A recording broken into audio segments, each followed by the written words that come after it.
हमारा डिफेंस, जिसके अंदर आर्मी, नेवी और एयरफोर्स तीनों ही शामिल है, उसके अंदर एक रूल है कि वाइफ अगर मेंटेनेंस की एप्लीकेशन डिपार्टमेंट में लगाती है तो डिपार्टमेंट हस्बैंड की सैलरी से मेंटेनेंस काट कर डायरेक्ट वाइफ के अकाउंट में ट्रांसफ़र कर सकता है। ऐसे में अगर कोई वाइफ गलत है, अगर वो मेंटेनेंस की एप्लीकेशन ऐसे डिपार्टमेंट में लगाती है तो हस्बैंड उसको कैसे रोकेगा, किस प्रकार से अपने मेंटेनेंस का बचाव करे और कैसे वाइफ को मेंटेनेंस देने से रोके। नमस्कार दोस्तों, मैं हूं एडवोकेट धीरज कुमार, आपका स्वागत करता हूं आज की वीडियो में। दोस्तों देखिए, हमारे डिफेंस सिस्टम जिसके अंदर आर्मी, नेवी और एयरफोर्स तीनों आती हैं, इन तीनों ने स्पेशल ही गवर्नमेंट और सुप्रीम कोर्ट से स्पेशल परमिशन लेकर अपने लिए एक एक्ट और रूल बनाए हुए हैं। मतलब एयरफोर्स का एक्ट अलग है, आर्मी का अलग है और नेवी का अलग है। इन तीनों ने ही अपने लिए लॉ प्रोविजंस बनाए हुए हैं कि वाइफ चाहे तो डायरेक्ट डिपार्टमेंट में एप्लीकेशन लगा करके अपने और अपने बच्चों के लिए मेंटेनेंस ले सकती है। ऐसे में उसको कोर्ट में जाने की जरूरत नहीं है। स्पेशल उन्होंने अपना वीमेन सेल बनाया हुआ है, अपनी पुलिस बनाई हुई है और अपनी खुद की कोर्ट बनाई हुई है। तो एक हिसाब से उनकी अपनी अलग दुनिया है, अपना कानून है। तो ऐसे में उनका खुद का जो एक वीमेन सेल भी है, जिसमें कि उसकी जो प्रेसिडेंट होती है, वो जो उनके सबसे बड़े हेड ऑफिसर होते हैं, उनकी वाइफ होती है। तो इस प्रकार से पूरा सिस्टम चलता है। वाइफ की काफ़ी सुनवाई भी होती है और बहुत सारी वाइफ है जो कि डिपार्टमेंट में एप्लीकेशन लगाती है, क्योंकि डिपार्टमेंट में उनको 33% तक सैलरी का अमाउंट मिल सकता है। कोर्ट की जो नॉर्मल हमारी जजमेंट की बात करें वो 30% तक की है, लेकिन डिपार्टमेंट 33% तक पे कर सकता है। तो ऐसे में वाइफ अगर एप्लीकेशन कोई भी लगाती है तो उसकी जल्दी सुनवाई होती है। कोर्ट में समय भी ज़्यादा लगता है, डिपार्टमेंट ज़्यादा समय भी नहीं लगाता। तो ऐसे में अगर कोई भी वाइफ अगर हस्बैंड के खिलाफ किसी भी प्रकार की ऐसी एप्लीकेशन लगाती है तो सबसे पहले डिपार्टमेंट उसके अंदर जो रूल है, लॉ है, वो ये है कि इंक्वायरी करता है। इंक्वायरी में पता करता है कि वाइफ सच में कुछ कमाती है नहीं कमाती है, कोई सोर्स ऑफ इनकम तो नहीं उसके पास, कहाँ रहती है, इन चीज़ों का चेक करता है। बच्चे हैं नहीं हैं, है तो क्या पढ़ते हैं, उन्होंने जो अपने डिपार्टमेंट में एप्लीकेशन लगाई हुई है, फीस स्लिप वगैरह चीज़ लगाई हुई, प्रूफ सही है गलत है, उन सबको चेक करता है। उसके बाद पूरी इंक्वायरी के बाद ही मेंटेनेंस बांधा जाता है। अब कई बार ऐसा होता है कि डिपार्टमेंट के लिए मैंडेटरी नहीं है कि वो मेंटेनेंस बांधे ही बांधे, वो मना भी कर सकता है, डिनाई भी कर सकता है। कोई मैंडेटरी नहीं है डिपार्टमेंट के लिए, उसकी इच्छा है, उसको लगता है गलत है तो भी मना किया जा सकता है। इंडियन लॉ भी उसके ऊपर अप्लीकेबल होता है। सेक्शन 125 सब क्लोज 4 सीआरपीसी इसमें कहा गया कि वाइफ अगर गलत है, करैक्टर में सही नहीं है या अपनी मर्जी से अलग रहती है तो भी वे मेंटेनेंस के लिए मना कर सकते हैं।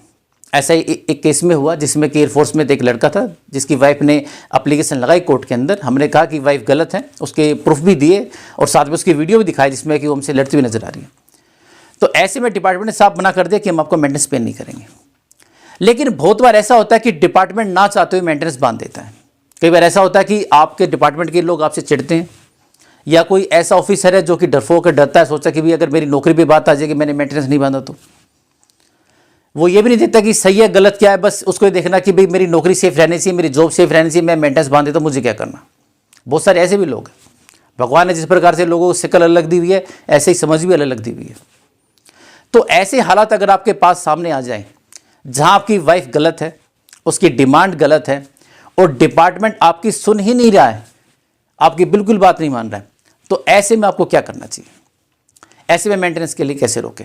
ऐसे में सबसे पहले तो आप ये चीज़ ध्यान रखिए कि अगर वाइफ ने आपके सामने कोई भी एप्लीकेशन लगाई है डिपार्टमेंट में, तो आप अपने पेरेंट्स से जो आपके ऊपर डिपेंड है, आपके फैमिली मेम्बर्स और भी जैसे आपके छोटे भाई बहन हैं, उनसे भी एप्लीकेशन लगवाएं कि भाई हमको भी मेंटेनेंस चाहिए, हमको भी इससे पैसा चाहिए। ऐसे में आपका जो मेंटेनेंस है वो कम हो जाएगा, आपको उसका बेनिफिट मिलेगा। वाइफ का तो ये होता है कि भाई कोर्ट में जाऊंगी तो ज़्यादा समय लगेगा, तो इसलिए डिपार्टमेंट में चले जाओ, इजीली मिल जाएगा। तो इजीली आप उनसे भी एप्लीकेशन लगवाएं, उनसे कहें कि भाई ये पैसा हमको भी नहीं दे रहा, हमको भी पैसा चाहिए और हमको इसके अकाउंट से चाहिए। तो ये बहुत अच्छा आपके लिए वे है कि अगर जब भी वाइफ एप्लीकेशन लगाए तो उन लोगों से भी लगवा दीजिए और एक बिल्कुल बढ़िया फर्स्ट क्लास खिचड़ी बना दीजिए कि सारे आ जाए और डिपार्टमेंट को टाइम लगे। देखिए, जैसे कि मैंने पहले कहा कि कोई मैंडेटरी नहीं है, आप चाहे तो प्रूफ भी दीजिए। उनको कहिए कि देखिए वाइफ ऐसे गलत है, या ये कमाती है, या सोर्स ऑफ इनकम उसके पास, उन चीज़ों को भी प्रूफ आप उनके सामने रखिए। इसके अलावा अगर वाइफ ने कोर्ट में ऑलरेडी केस डाला हुआ है तो आप उस बात को भी सामने रखिए कि भाई वाइफ ने तो ऑलरेडी कोर्ट के अंदर केस फाइल किया हुआ है, तो कोर्ट इस बात को डिसाइड करेगी। कोर्ट आपके नीचे नहीं है, कोर्ट आपके ऊपर है। हाई कोर्ट और सुप्रीम कोर्ट के जजमेंट भी डिपार्टमेंट के ऊपर लागू होते हैं। तो आप कोर्ट के अंडर में या कोर्ट के ऊपर नहीं है, आपने कोर्ट से परमिशन लेकर लॉ बनाया हुआ है, आप कोर्ट के ऊपर नहीं। तो अगर कोर्ट में कोई केस पेंडिंग है तो उसका हवाला भी आप दे सकते हैं कि ऑलरेडी कोर्ट में वाइफ ने कंप्लेंट की हुई है या एफआईआर कराई हुई है या उसने मेंटेनेंस की एप्लीकेशन सेक्शन 12 डीवी एक्ट में या 125 सीआरपीसी में लगाई हुई है, उस चीज़ का भी हवाला दे सकते हैं कि आप मेंटेनेंस को नहीं बांधे। अगर इसके बावजूद भी डिपार्टमेंट बाज नहीं आता है, आपको परेशान करता है, तो आप डायरेक्ट हाई कोर्ट भी जा सकते हैं। आप वहाँ भी इस चीज़ के लिए रिवीजन डाल सकते हैं, अपील डाल सकते हैं और साथ में डायरेक्ट रिट भी डाल सकते हैं। तो रिट ज़्यादा बेस्ट ऑप्शन होता है। आप वहाँ भी जाकर कह सकते हैं कि भी ऑलरेडी अगर मेरी वाइफ का आप मेंटेनेंस बांधते हैं, डिपार्टमेंट बांध देता है, अगर कल को वो गलत मिला तो जो पैसा मैं मेहनत करके कमा रहा हूँ, भाई मेरी जॉब है लेकिन सैलरी किसको मिलती है, मुझे ही तो मिलती है, मेरी मेहनत के कारण ही तो मिलती है, मैं जॉब करता हूँ, नौकरी करता हूँ। अगर मेरी मेहनत का पैसा बेकार में मेरी वाइफ को दिया गया तो उस पैसे की रिकवरी तो एकदम गलत हो जाएगा, कल को मुझे उसकी रिकवरी भी करनी पड़ेगी। तो ऐसा इलीगल मेरे साथ नहीं होना चाहिए। तो डिपार्टमेंट को कोई पावर नहीं है कि डिपार्टमेंट मेंटेनेंस बांधे। इस प्रकार की रिट डालकर आप उसको रुकवा भी सकते हैं। तो आपके पास ये दो ऑप्शन आते हैं, एक तो ये कि आप अपने जो फैमिली मेम्बर्स जो आपके डिपेंडेंट हैं, आपके पेरेंट्स, आपके छोटे भाई बहन हैं, उनसे भी एप्लीकेशन लगवाए। और दूसरा ये कि अगर फिर भी आपको लगता है कि डिपार्टमेंट मेंटेनेंस बांध देगा तो आप डायरेक्ट हाई कोर्ट भी जा सकते हैं, आप वहाँ भी एप्लीकेशन लगा करके इसको रुकवा सकते हैं। तो जब भी कोई ऐसी सिचुएशन आपके सामने आती है कि आपकी वाइफ गलत है, आपके साथ गलत कर रही है, मेंटेनेंस की एप्लीकेशन लगवा रही है, तो आप उसको रोक सकते हैं और इस प्रकार से आपको रुकवाना है। साथ में ये भी साबित करें कि वो गलत है तो क्यों गलत है।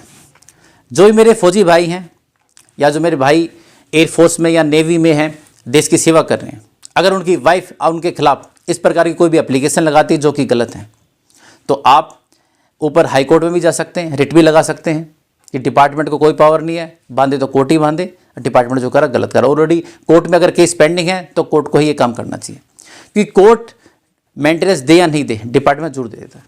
और दूसरा, डिपार्टमेंट से आपको इंक्वायरी जरूर करवानी है। अगर किसी प्रकार से डिपार्टमेंट नहीं मान रहा आपकी बात तो इंक्वायरी का प्लेस जरूर है, भी पूरी फुल्ली इसकी इंक्वायरी करवाइए, मेरे जो डॉक्यूमेंट है इनको भी वेरीफाई करवाइए, मेरे जो एलिगेशंस हैं इनको भी आप चेक कीजिए, तो उसकी भी इंक्वायरी करवाएं। और साथ में अपने फैमिली मेम्बर से आप एप्लीकेशन तो लगवा ही सकते हैं। तो दोस्तों, आशा करता हूँ आज की वीडियो आपको पसंद आएगी। अगर आप मुझसे कॉन्टैक्ट करना चाहते हैं तो नीचे दिए मेरा नंबर 9278134222 पर कॉल करके मुझसे कॉन्टैक्ट कर सकते हैं। अगर मुझसे मीटिंग करना चाहते हैं दिल्ली द्वारका कोर्ट में या सुप्रीम कोर्ट में, मेरे चैम्बर में आकर मुझसे मीटिंग कर सकते हैं। तो मिलते हैं नई वीडियो में नई जानकारी के साथ, तब तक के लिए नमस्कार।